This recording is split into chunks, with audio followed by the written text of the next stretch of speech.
जिसका नाम था कलावती के साथ हुआ था। दशोहर जो राजा थे वो बड़े दानी थे, पुण्यात्मा थे, भजनी थे, कीर्तनी थे, स्मरण करने वाले थे। जरा देखिए आशुतोष भगवान का चरित्र।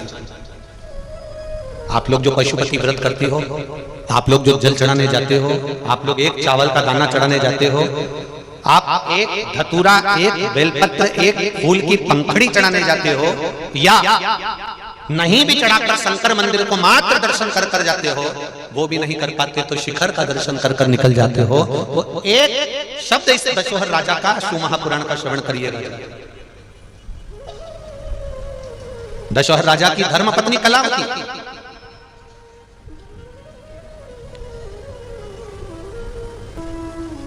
जो राजघराने में रहती है, राजपाट में रहती है, पर अपनी भक्ति को कभी नहीं छोड़ती। उसका नियम, ब्रह्मा जी कहते होता एक नियम बड़ा प्रबल है, एक लोटा जल लेकर भगवान शंकर के मंदिर में जाती है, मंदिर को पहले पूरा साफ करती है, साफ करने के बाद एक लोटा जल देवादिदेव महादेव को समर्पित करती है। फिर उसका एक नियम रहा है कि वो जल चढ़ाने के बाद, शंकर जी हैं तो आपको समझा दें। देखो ये यहाँ जल चढ़ाया, जितने लोग टीवी पर देख रहे हैं वो भी देखिए, यहाँ जल चढ़ाया, जल चढ़ाने के बाद दशोहर राजा की जो धर्मपत्नी है कलावती, वो इस जगह पर जहाँ जलाधारी है, आप भी देख लीजिएगा, जहाँ जलाधारी है उस जगह पर वो अपना हस्त कमल रख देती है। जो जलाधारी होती है इस जगह पर, इस स्थान पर, और जितने लोग टीवी पर देख रहे हैं इस स्थान पर वो अपने हस्त कमल को कलावती।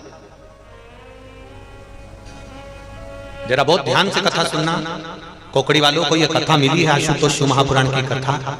केवल आशुतोष भगवान का नाम ही केवल एक ऐसा नाम है कि जो नारी, जो कन्या, जो पुरुष, जो लड़का, जो बच्चा अगर इस आशुतोष भगवान का केवल नाम का स्मरण कर लेता है तो उसके वैवाहिक जीवन में कभी तलाक नहीं होता, कभी विवाद नहीं होता, कभी क्लेश नहीं होता। ये वो आशुतोष भगवान।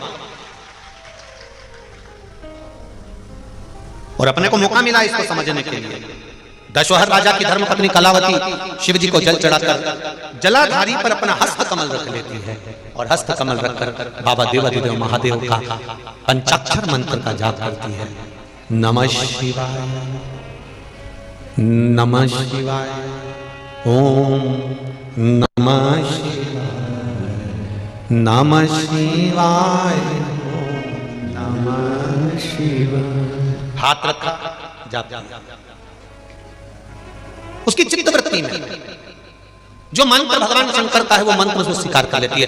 कभी वो श्री शिवाय नमस्तुभ्यं, कभी वो पंचाक्षर, कभी वो महामृत्युंजय, वो मंत्र का, कभी गौरी शंकर के मंत्र का भी स्मरण कर लेते हैं। और इस पर चलिए रोज का नियम, जल चढ़ाया, स्पर्श किया, चलिए। आज राजा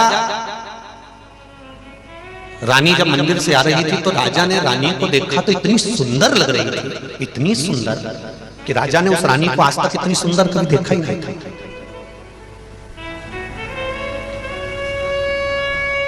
राजा ने कभी रानी को इतना सुंदर देखा ही नहीं था।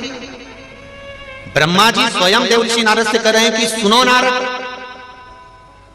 जब वो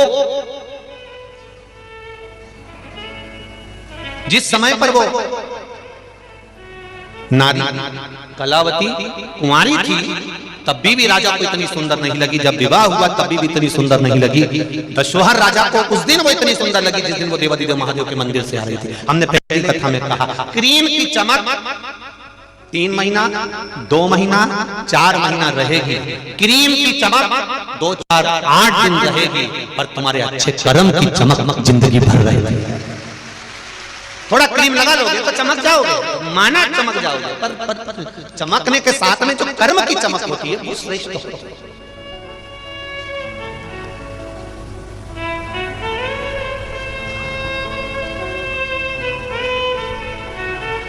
अच्छे कर्म की चमक जीवन पर्याप्त रहेगी, वो कभी समाप्त नहीं हो सकती।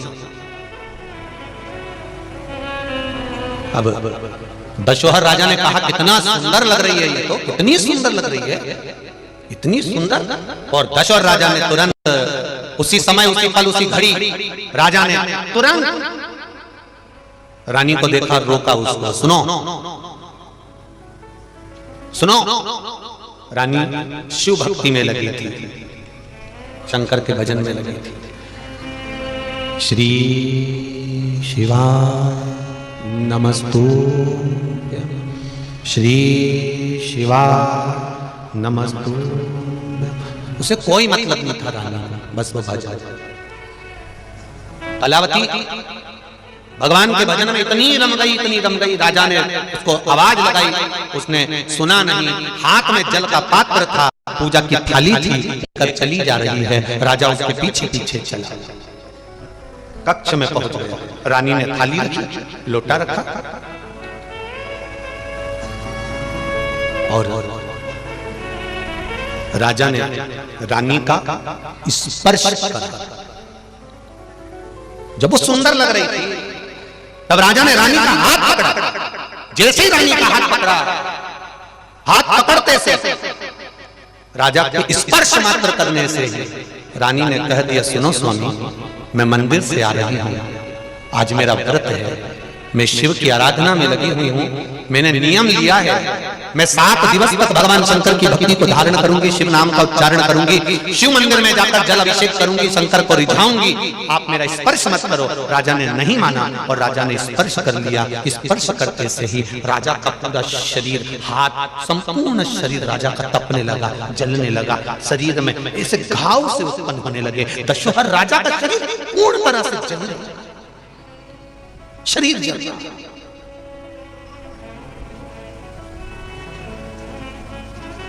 कलावती कह रही, आप मुझसे दूर हो जाओ, आप मुझसे दूर हो जाओ। राजा ने फिर भी नहीं माना, हाथ जल रहा है, शरीर तप रहा है रानी का, और तपते हुए शरीर को भी रानी ने फिर कहा, मेरे शरीर का स्पर्श ना करो, क्योंकि मैं देवालय से आ रही हूँ, मैं शिवालय से आ रही हूँ, शंकर के मंदिर से आ रही हूँ, शिव के द्वार से आ रही हूँ, शंकर के शिवालय से आ रही हूँ। किसी मंदिर से अगर मैं आती तो चल जाता, पर मैं आ रही हूँ शिवालय से। मंदिर में और शिवालय में अंतर होता है। मंदिर में भगवान की मूर्ति की प्राण प्रतिष्ठा रहती है और शिवालय में शंकर का शिवलिंग रहता है। भले वो प्रतिष्ठित हो गया और शिव रोज भ्रमण पर जाते हैं, इसलिए वो उनका घर है। Looking for an app that gives you one view of all your finances? Well, we have got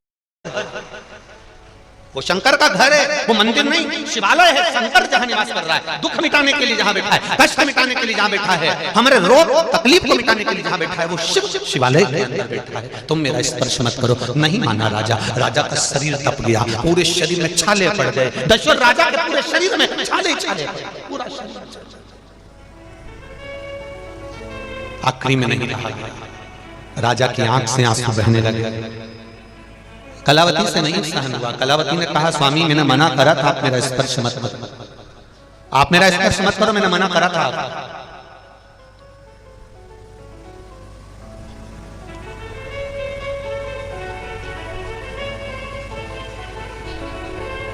दो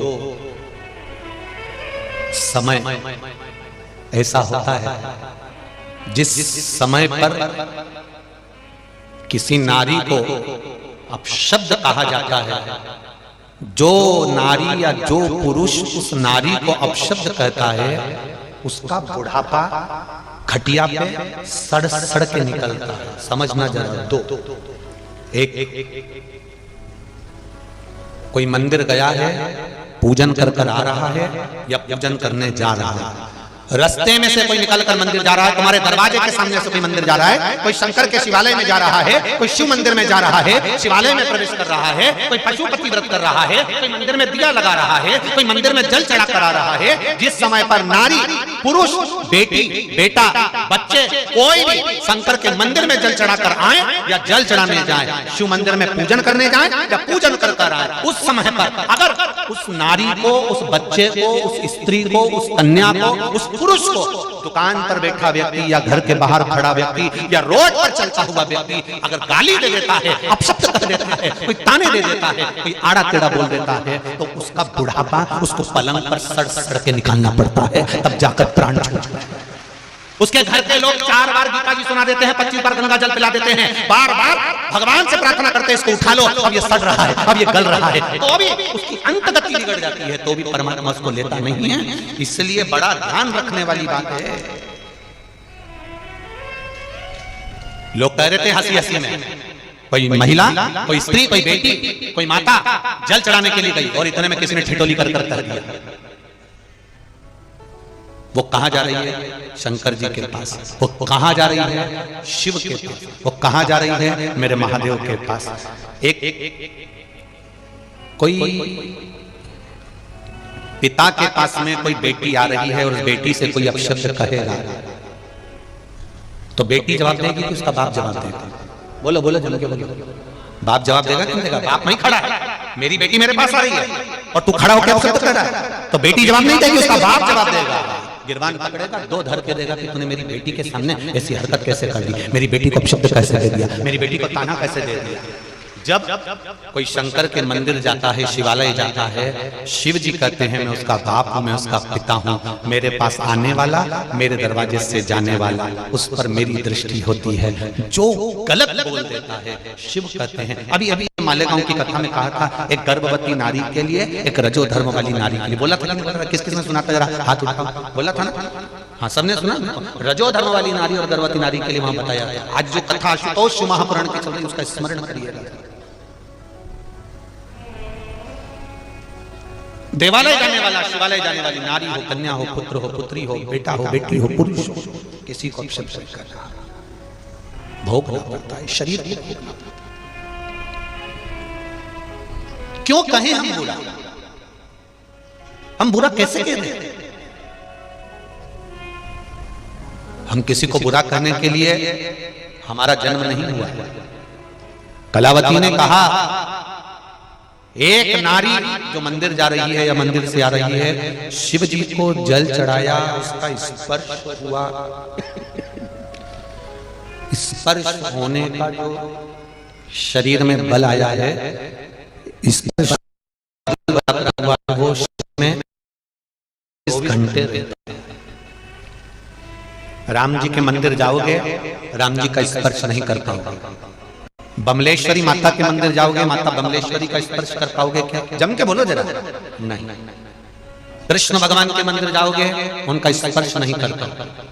पर केवल एक देव अधिदेव महादेव ऐसे हैं जिनके पास जाओगे तो बेलपत्री चढ़ाओगे तो स्पर्श तो हो ही जाएगा, पानी चढ़ाओगे तो स्पर्श तो हो ही जाएगा, उसके द्वार पर पहुंचे हो तो उसका स्पर्श हो रहा है। केवल एक देव अधिदेव महादेव।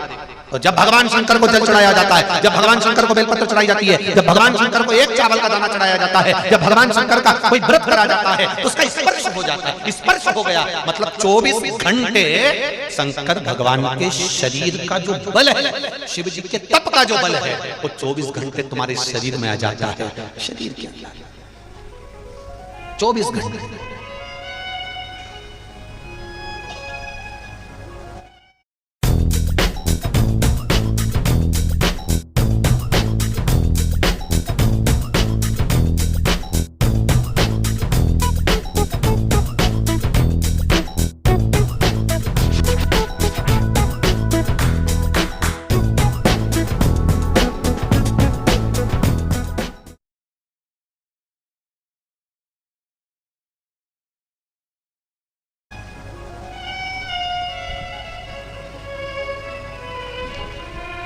कोई सवेरे सवेरे एक भैया यहाँ पर कहीं से बोल रहे होंगे कि माताओं से निवेदन है अपने गीले कपड़े इधर उधर नहीं डालें, ऐसा बोल रहे थे। फिर उन्होंने बोला कहीं करंट का तार टूट गया है तो कहीं उसमें करंट ना जाए, इसलिए गीले कपड़े नहीं डालें। सब माताएं चतुर थी, सबने अपने अपने कपड़े उठा लिए। ठीक है।